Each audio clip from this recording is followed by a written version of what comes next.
The proposition that crime is generally committed by criminals hereditarily disposed to it, I shall try to prove by shewing.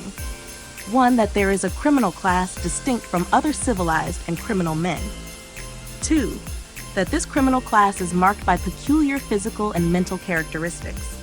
3. That the hereditary nature of crime is shown by the family histories of criminals. 4.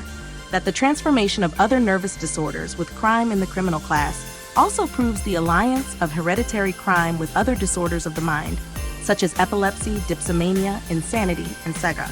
5. That the incurable nature of crime in the criminal class goes to prove its hereditary nature.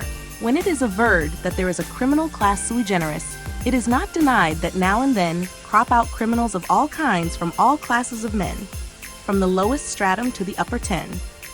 Such are not the criminal class proper.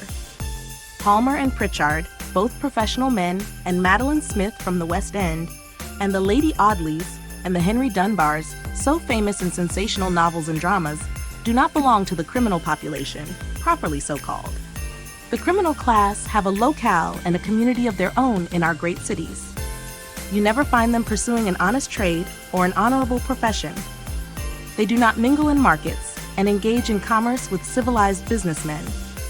The greatest number are thieves, Ishmaelites, whose hand is against every civilized man. There is a thieves' quarter, a devil's den for these city Arabs. There is their Alsatia. In the midst of foul air and filthy lairs, they associate and propagate a criminal population. They degenerate into a set of demi-civilized savages, who in hordes prey upon society.